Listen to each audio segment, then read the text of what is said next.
ஓம் நம சிவாய நமக. தென்னாடுடைய சிவனே போற்றி, எந்நாட்டவர்க்கும் இறைவா போற்றி.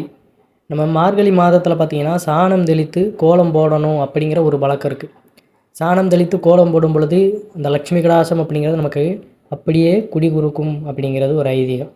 ஆனால் இந்த மாதிரி சாணம் தெளித்து கோலம் போட முடியாதவர்கள் அந்த சாணத்திற்கு பதிலாக இப்படி நீங்கள் தண்ணீரை தயார் பண்ணி நீங்கள் தண்ணீரை தயார் பண்ணி இந்த மார்கழி மாதம் முழுவதுமே சாணம் கிடைக்காதவர்கள் இந்த தண்ணீரை நீங்கள் பயன்படுத்துவது உங்களுக்கு மிகுந்த இந்த லக்ஷ்மி அன்னையுடைய இந்த கடாட்சத்தை உங்கள் வீட்டிற்கு பெருமளவில் கொண்டு வந்து சேர்க்கும் அப்படிங்கிறதான் நிதர்சனமான உண்மை.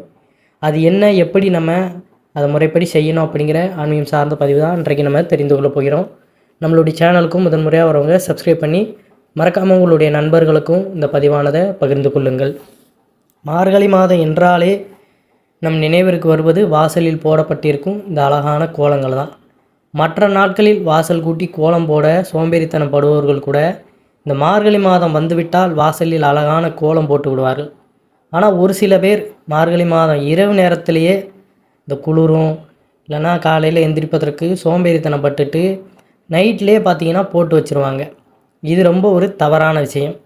மார்கழி மாதம் அதிகாலை வேளையில் தான் எழுந்து வாசல் கூட்டி தண்ணீர் தெளித்து கோலம் போட வேண்டும். அதன் மூலம்தான் நம் வீட்டிற்கு லக்ஷ்மி கடாசம் கிடைக்கும் என்பது குறிப்பிடத்தக்கது.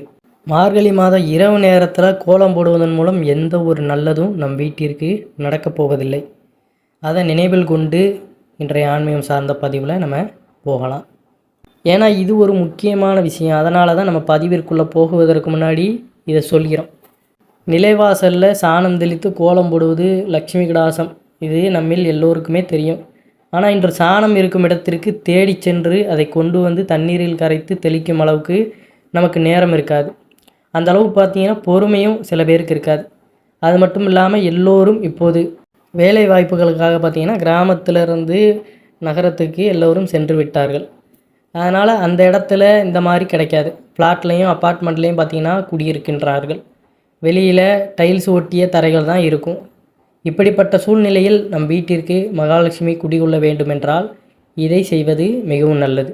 அதாவது இந்த தண்ணீரை பார்த்திங்கன்னா நீங்கள் மாப்பு வச்சுருப்பீங்களா, அதை வச்சு கூட அந்த மாப்பு முக்கி நல்லா அந்த டைல்ஸு நிலைவாசல் அந்த வாசல் இது இருக்குல்ல பார்த்திங்களா, அதில் நீங்கள் வீடு துடைக்கும் போது எப்படி நீங்கள் மாப்பை வச்சு துடைப்பீங்களோ அதே போல் அந்த நிலைவாசல்லையும் வெளிப்புறத்தில் நீங்கள் இந்த தண்ணீரில் முக்கி தெளிக்க வேண்டாம்.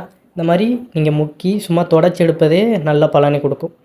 இதை எப்படி நம்ம தயார் செய்யணும்னு பார்த்தீங்கன்னா, முதல்ல மிக்சி ஜாரை எடுத்துக்கோங்க. அதில் 2 மஞ்சள் கிழங்கு, ஏலக்காய் ஒரு 10, பச்சை கற்பூரம் ஒரு 2 துண்டு, கிராம்பு ஒரு 10, இந்த பொருட்களை எல்லாமே போட்டு பார்த்திங்கன்னா குறகுறப்பாக நல்லா அரைத்து கொள்ளுங்கள். இது எல்லாமே சேர்ந்து பார்த்திங்கன்னா வாசனை நிறைந்த ஒரு பொடி உங்களுக்கு பார்த்திங்கன்னா கிடச்சிருக்கும். அந்த பொடியை என்ன பண்ணணும்னா ஒரு அரை பக்கெட் தண்ணீர் எடுத்துக்கோங்க. அது எந்தளவுக்கு உங்கள் நிலைவாசலில் எந்தளவுக்கு தேவைப்படுதோ அந்தளவுக்கு தண்ணீர் எடுத்துக்கொண்டு அந்த அரைத்த ஒரு பொடியில் அந்த பொடியிலேருந்து 1 ஸ்பூன் இந்த பொடியை போட்டுக்கொள்ளுங்கள் அந்த பக்கெட் தண்ணீரில். இப்போது இந்த தண்ணீரில் பார்த்திங்கன்னா கொஞ்சமாக கல்லுப்பும் போட்டு நன்றாக கலந்து இரவு இந்த தண்ணீரை பார்த்திங்கன்னா தயார் செய்து வெட்ட வெளியான இடத்துல வைத்து விடவும். அதாவது மொட்டை மாடியிலையோ இல்லை பால்கனிலேயோ எங்கிட்டாவது நீங்கள் வைத்து விட்டு மறுநாள் காலையில் எழுந்து வாயெல்லாம் குளித்து நல்லா முகம் கை காலெல்லாம் கழுவிட்டு பார்த்தீங்கன்னா இந்த தண்ணீரை வாசல் பெருக்கி கோலம் போடுவதற்கு முன்னாடி இதை தெளித்து பாருங்கள். உங்கள் வீட்டில் மகாலட்சுமி கடாசம் அத்தனை அழகாக வந்து சேரும் அப்படிங்கிறது தான். சாணம் தெளித்து கோலம் போட்டால் என்ன பலன் உங்களுக்கு கிடைக்குமோ அதே பலன் இந்த தண்ணீரை தெளித்து கோலம் போடும்போதும் நிச்சயமாக கிடைக்கும் என்பது குறிப்பிடத்தக்கது. உங்கள் வீட்டு முன்பு டைல்ஸ் தான் இருக்குது, இந்த தண்ணீரை தெளித்து கோலம் போட முடியாது அப்படிங்கிற பட்சத்தில் மாப்பை எடுத்து இந்த தண்ணீரில் நனைத்து இந்த டைல்ஸில் துடைத்தெடுத்த பிறகு அழகாக கோலம் போட்டுக்கொள்வது மிகவும் சிறப்பு. ஆனால் தினமும் பார்த்தீங்கன்னா இரவு நேரத்தில் நீங்கள் புது தண்ணீரை தான் பைப்பில் நீங்கள் காலையில் எப்படி புது தண்ணீர் எடுப்பீங்களோ அதே மாதிரி இரவும் புது தண்ணீர் எடுத்து தினம் புது தண்ணீர் எடுத்து இந்த பொடியை கலந்து பயன்படுத்த வேண்டும். மார்கழி மாதம் 30 நாளுமே இதே போல் நீங்கள் பின்பற்றலாம். இப்போ 2-3 நாள் ஓடி இருக்கும். அதனால் மற்ற நாட்களையாவது இதை செய்வது நமக்கு நன்மை அளிக்கக்கூடியதாக இருக்கும். உங்களால் தினமும் இதை தெளிக்க முடியலை, அந்த அளவுக்கு நேரம் இல்லை, கோலம் போட நேரம் இல்லை என்றாலும் சரி, நீங்கள் என்ன பண்ணுறீங்கன்னா, மார்கழி மாதம் வரும் இந்த வெள்ளிக்கிழமைகளில் அல்லது செவ்வாய்க்கிழமைகள், வாரத்தில் இந்த 2 கிழமைகள்லையாவது, செவ்வாய்க்கிழமை நீங்கள் தெளிக்கலைனாலும் பரவாயில்ல, வெள்ளிக்கிழமை வியாழக்கிழமை நைட்டு இதை ரெடி பண்ணி வச்சுட்டு வெள்ளிக்கிழமை காலையில் நீங்கள் இதை தெளிப்பது அத்தனை சிறப்பு வாய்ந்தது. அவ்வளோ பலன் நமக்கு கிடைக்கக்கூடியதாக இருக்கும். மேலே சொன்ன தண்ணீரை நிலைவாசலில் தெளியுங்கள். உங்கள் வீட்டில் இருக்கும் பண கஷ்டம், மன கஷ்டம் அனைத்தும் தீரும் அப்படிங்கிறது தான் நிதர்சனமான ஒரு உண்மையாக இருக்கின்றது. உங்களால் முடிஞ்சால் சாணம் கிடைச்சாலும் நீங்கள் அதை பயன்படுத்தலாம். சாணம் கிடைக்காத பட்சத்தில் பார்த்தீங்கன்னா, இதையே நீங்கள் கையாளுவது உங்களுக்கு நல்ல பலனை கொடுக்கும் அப்படிங்கிறது நிதர்சனமான உண்மை. எப்போதும் இந்த சோம்பேறித்தனம் மட்டும் பார்க்கக்கூடாது. ஒரு விஷயத்தை நம்ம எல்லாருமே கூறும் பொழுது, இந்த ஆன்மீகம் சார்ந்த விஷயங்கள் நீங்கள் கேட்குறீங்க, அது எல்லாமே அனுபவ ரீதியாக அனைவருமே உணர்ந்தது தான். அதனால் ஏதோ கேட்குறோம், கேட்டுட்டு அங்கிட்டு போயிட்டு அவ்வளோதான் அப்படிங்கிற மாதிரி இருந்து விடக்கூடாது. ஒரு முறை சரி ட்ரை பண்ணி பார்ப்போமேன்னு, இதுக்கு பார்த்தீங்கன்னா நீங்கள் செலவு ஏதாவது யாருக்கும் காசு கொடுக்க போகிறீங்களா, இது பண்ணுங்கள் இப்படி செல்வம் வரும் அப்படி இப்படின்னு யாராவது சொல்கிறாங்களா? அப்படி கிடையாது. நம்ம முயற்சியின் காரணமாக நம்மளுடைய இல்லத்தின் அந்த லக்ஷ்மி கடாசம் குடியிருக்க நம்மளே செய்கின்ற ஒரு விஷயந்தான். இதை யாரையும் கட்டாயப்படுத்துவதும் கிடையாது. செய்து பார்த்தால் அந்த பலனானது நமக்கு தெரியும். ஏன்னா நம்ம கூறலாம், நம்ம கூற தான் முடியும். அதுக்காக போய் ஒவ்வொரு வீட்லையா இப்படி செய்யுங்கன்னு கட்டாயப்படுத்த முடியுமா? முடியாது.